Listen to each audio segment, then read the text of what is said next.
there's a lot before this that to me it's important. You know, it lets you have the mindset where Jesus was. Come on, Toby. Because, you know, we'll start on verse 1.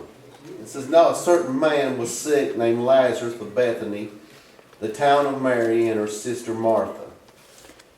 It was that Mary which anointed the Lord with an ointment and wiped his feet with her hair, whose brother Lazarus was sick.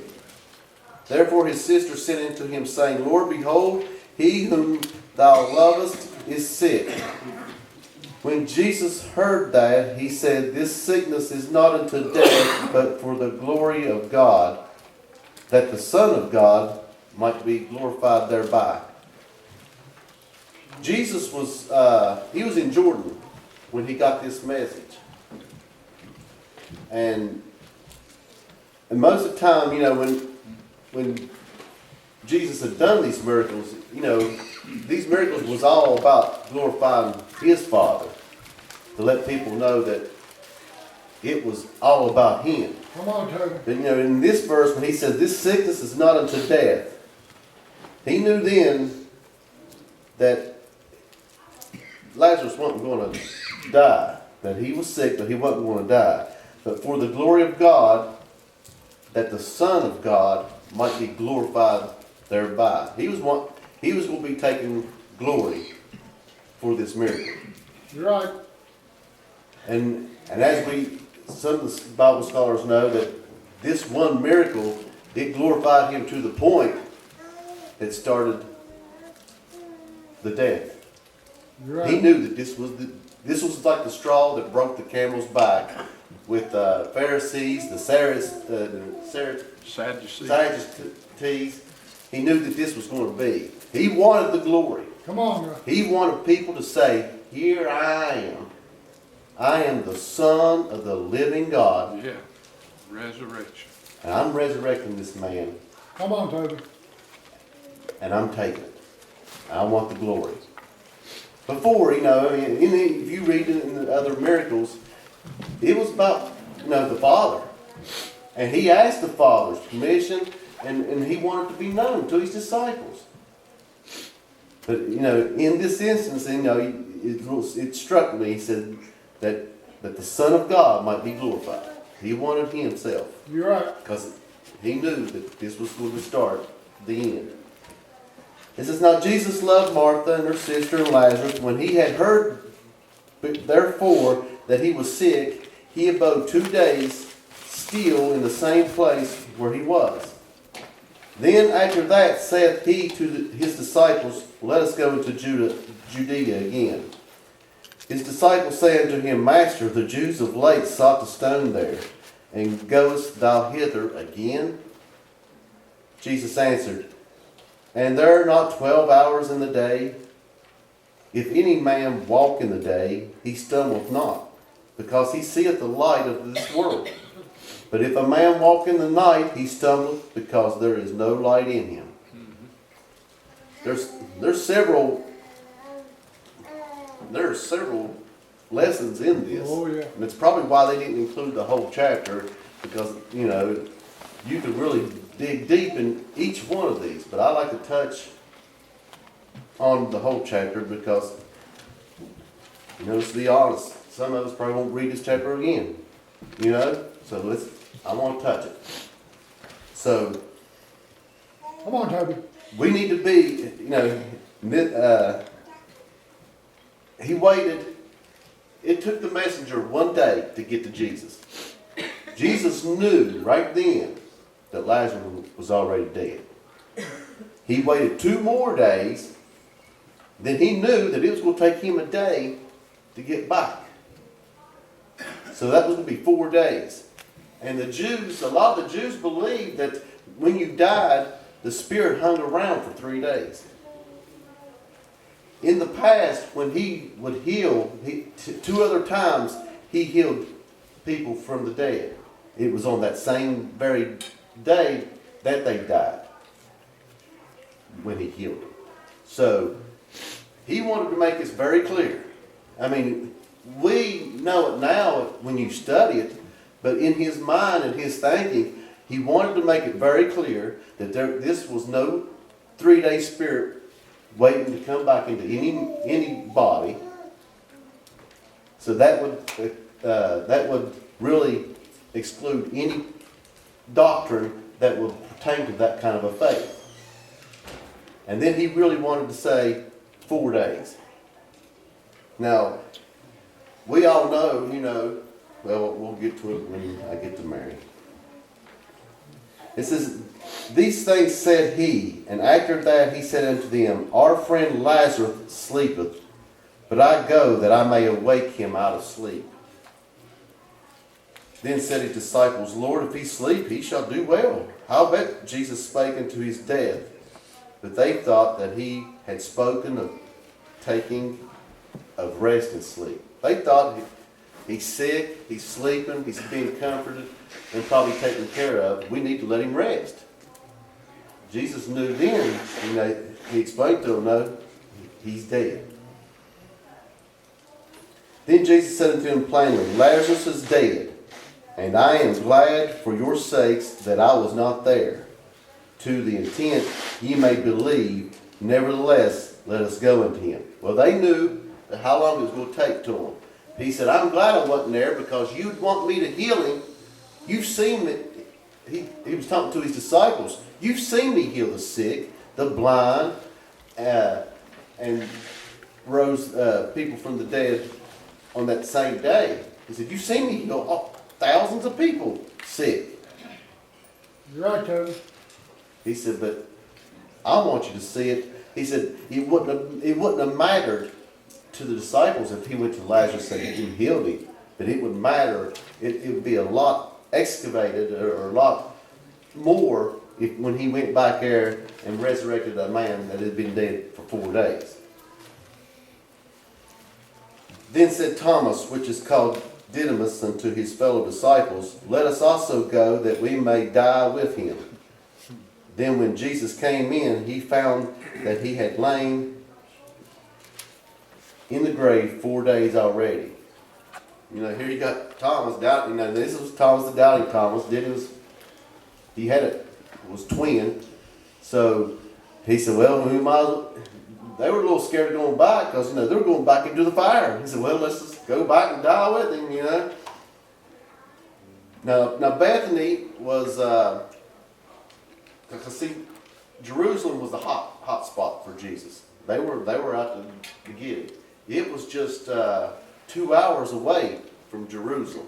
Bethany was on the same road from Jericho to Jerusalem. But he was on the other side of Jordan where John the Baptist had done his baptism. So it was going to take him a whole day to get to Bethany. And then he was real close to Jerusalem, which was only 2 hours away from a hot spot that they had just left from trying to be stoned and be persecuted. So he was getting close to the hot spot. So now here they are. They got 1 day's journey back to him. Now Bethany was nigh unto Jerusalem, about 15 furlongs off, and many of the Jews came to Martha and Mary to comfort them concerning their brother. Then Martha, as soon as she heard that Jesus was coming, went and met him, but Mary was still in the house. Then said Martha unto Jesus, Lord, if thou hadst been here, my brother had not died. She knew, she had the faith that God could heal him. Said, I knew that you would take care of it. They had a close relationship. They knew that Jesus loved them as much as they loved Jesus. But I know that even now, whatsoever thou wilt ask of God, God will give it to thee. Her faith was more. She knew that if Jesus wanted to, she knew that he could heal, raise the dead. Raise the dead. That if he wanted to, all things could happen. So her faith was more. You're right, Toby. It says, Jesus said unto her, thy brother shall rise again. Martha said unto him, I know that he shall rise again in the resurrection at the last day. She was referring to there's going to be a day of the resurrection, that like we're all expecting it, that we'll all be glorified and go to heaven. She was thinking of in that sense. Jesus said unto her, I am the resurrection and the life. He that believeth in me, though he were dead, yet shall he live. And whosoever liveth and believeth in me shall never die. Believest thou this? She said to him, Yea, Lord, I believe that thou art the Christ, the Son of God, which should come into the world. He was telling her, I am the resurrection. Amen. We have that same promise Amen. today. You're right. It hasn't went left, it hasn't went right. Come on, Toby. Those words still is true and more powerful today than they were then. I am the resurrection. I am the life. He that believeth in me, though they were dead. When we are dead in sin, we were, from the time we were born, we're sinners. Until we accept Jesus Christ as our Lord, Savior, who rose on the third day and ascended back to glory, sitting on the right side, until we believe and accept that, we are sinners. Come on. Come on. He said, though we were dead, yet shall he live. And whosoever liveth and believeth in me shall never die. Though this body may be corrupt and one day we'll all die, if the Lord doesn't come back, we'll never die. Because we'll be with him in heaven. Amen. Because why? We believe that he was the Christ. It says, and when she had so said, she went her way and called Mary her sister secretly, saying, the Master is come and calleth for thee. Well, here they are. They're just 2 hours away from Jerusalem, and people throughout the town, you don't know. You're so close to Jerusalem, you don't know who's on your side or who not. Somebody could go and run to the Pharisees or the Sadducees in Jerusalem and say, Jesus is in Bethany right now. They might want a reward. I mean, because they were looking, they wanted it. You're right, Toby. So she went in secret and she told Mary.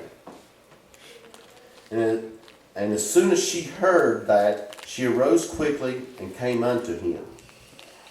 Now Jesus was not yet come into the town, but was in the place where Martha met him. So he was sticking on the outside. The Jews then, which were with her in the house, and comforted her when they saw Mary, that she rose up and hastily went out, followed her, saying, she goeth unto the grave to weep there.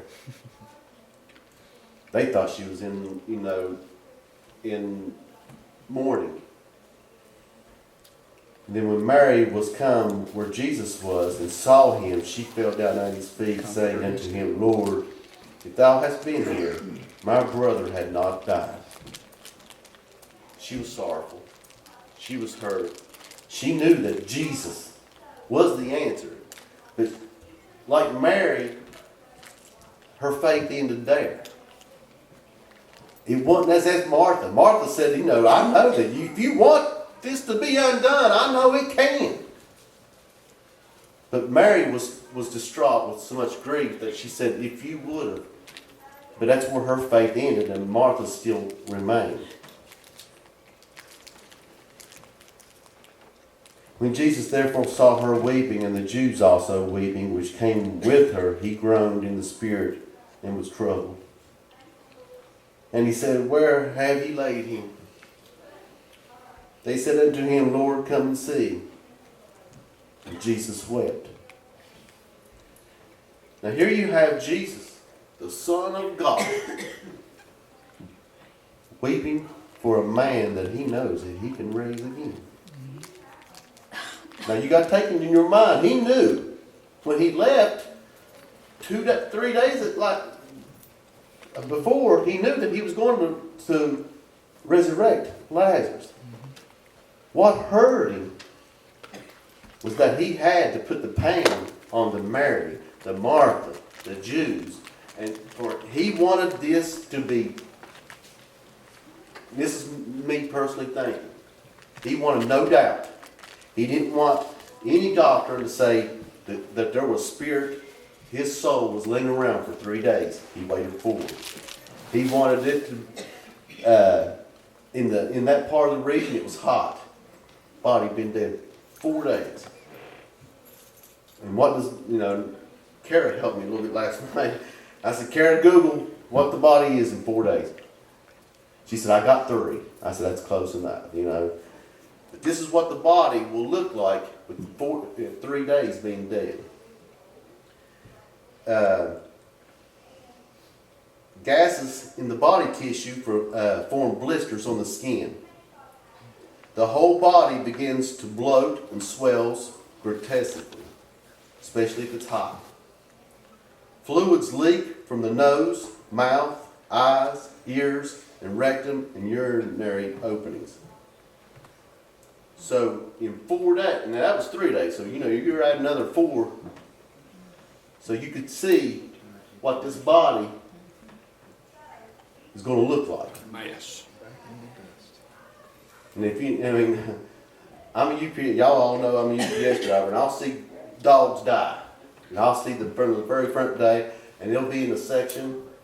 I've seen them on the interstates, and I've watched them get big, they bloat, they bust, and they'll go down to the bones until they're gone. Nobody touches it, nobody does nothing. And I've watched it, do its process. And, and I thought to myself, with Lazarus being at 4 days, how swollen he probably could have been. Because I see how big an animal can get it, especially during the summer. The process of death goes real fast. But how quick in the heat 4 days would do to a person. Amen.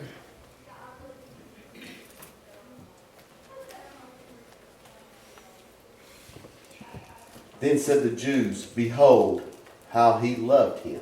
Mm-hmm. They were saying, Lord, look at Jesus.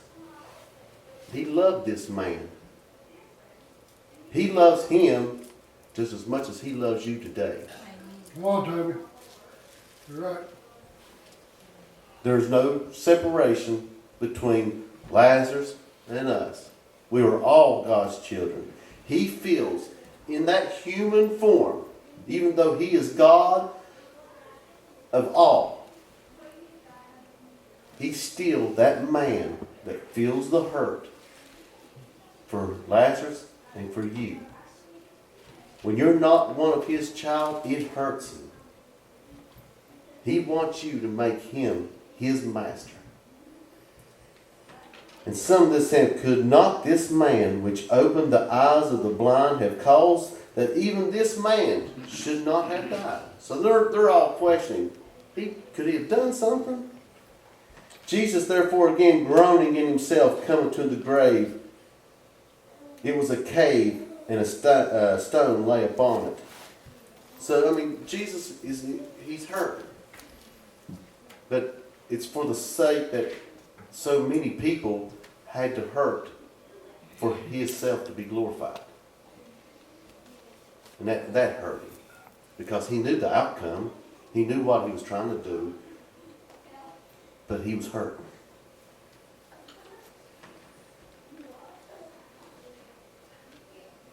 And here you have a stone, and it says, with the tombs, was very, they weren't cheap, just like they are today. Gravesite ain't cheap. So that, they had some money with the stone in a tomb. And Jesus said, take ye away the stone. Martha, the sister of him that was dead, saith unto him, Lord, by this time he stinketh, for he hath been dead 4 days. Jesus said unto her, said I unto thee, that if thou wouldest believe, thou shouldest see the glory of God. He reminded her of when he first came, what he told her. He brought it back to her remembrance. How many times does he have to remind us Come on, Toby. when we're having turmoil and situations in our life, and we try to bear it all on ourselves, and then how many times he has to bear it and remind us, I'm here. I'm your God. I'm your Savior. I'm your friend. I'm your load bearer. He had told her once before, I'm your God. I got this. But we got to have faith. It's that faith. It's our faith that hinders him from working what he can do. Amen. You're right, Toby. Amen. And he told him to roll away the stone. Then they took away the stone from the place where the dead was laid. Now, in our faith, he wants us to we want to have that faith. But how many times in these miracles that he had somebody else do the work? When he filled the vases, changed them to water to wine, did Jesus pour the water himself? And he said, no, go fill them up with water. He told these men, you go roll away the stone. Sometimes there's work involved for your faith, for him to act on your faith. It's just not, I've got the faith and it's all up to him.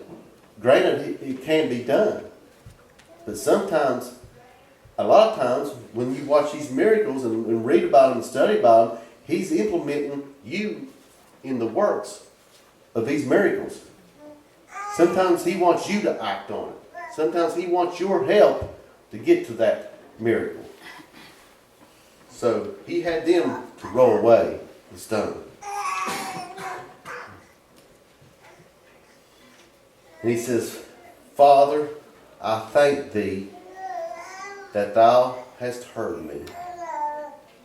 And I knew that thou hearest me always.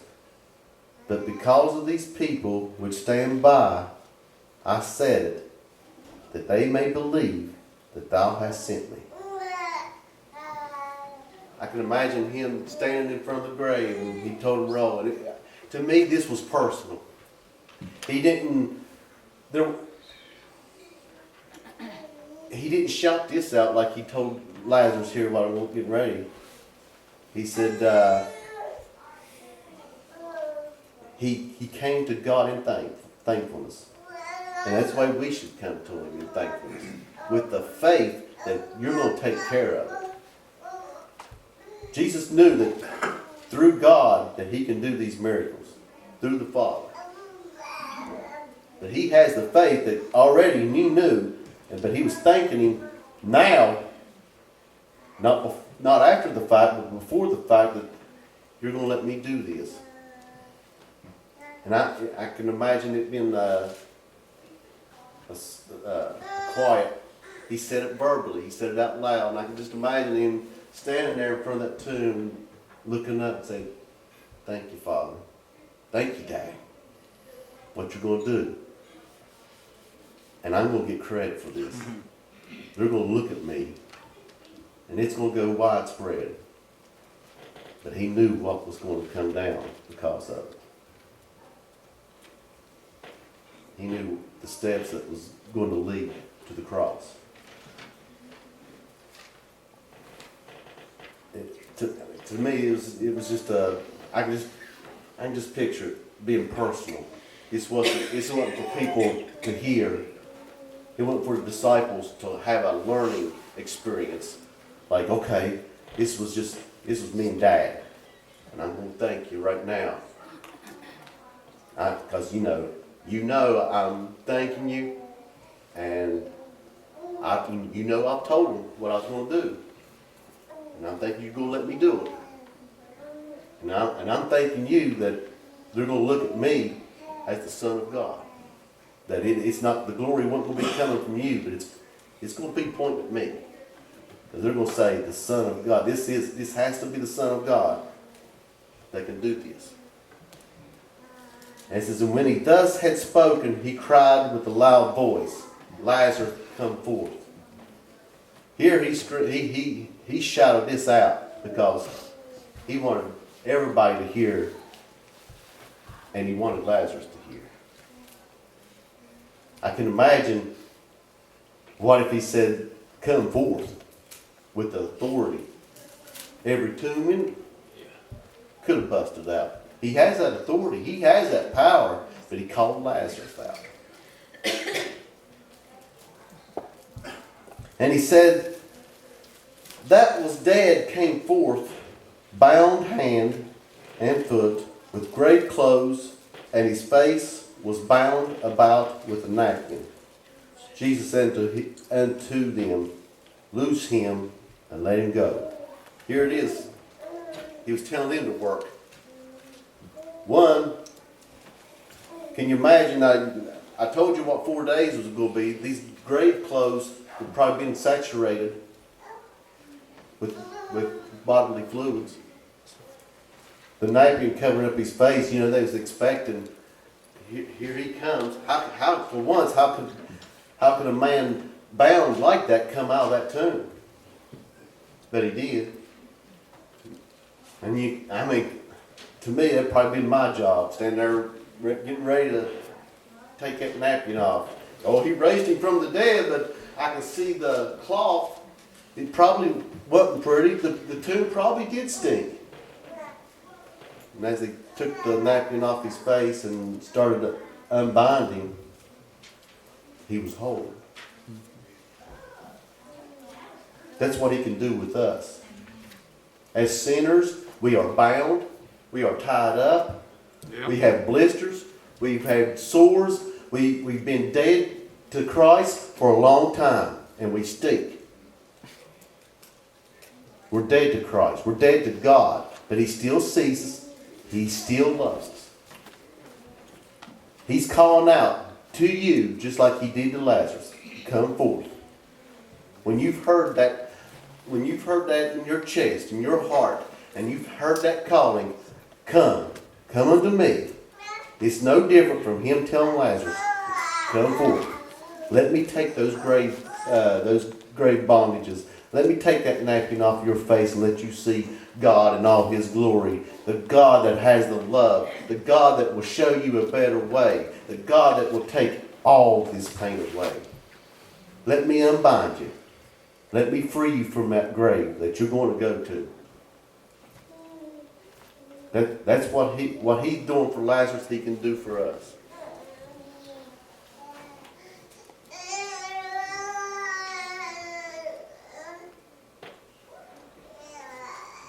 And he that was dead came forth, bound hand and foot in the grave clothes, and his face was bound about with the napkin. Jesus said unto them, loose him and let him go. Then many of the Jews which came to Mary and had seen the things which Jesus did believed on him. They believed right then that he was the Son of God. But some of them went their ways to the Pharisees and told them that the things Jesus had done. So here, in later on, you'll see that the Pharisees even contemplated on killing Lazarus himself because they wanted to do away with the evidence that Jesus had resurrected Lazarus. And it started the crucifixion of Jesus for this miracle, and he knew that. He knew that the time was starting to wind down, and this was his most greatest miracle. But it was a lesson that we looked at today that we can learn a lot from. But I urge today that if you are Lazarus and you're bound, that when he calls to you, let him take that napkin off Bless your you, face. Toby. Bless your heart.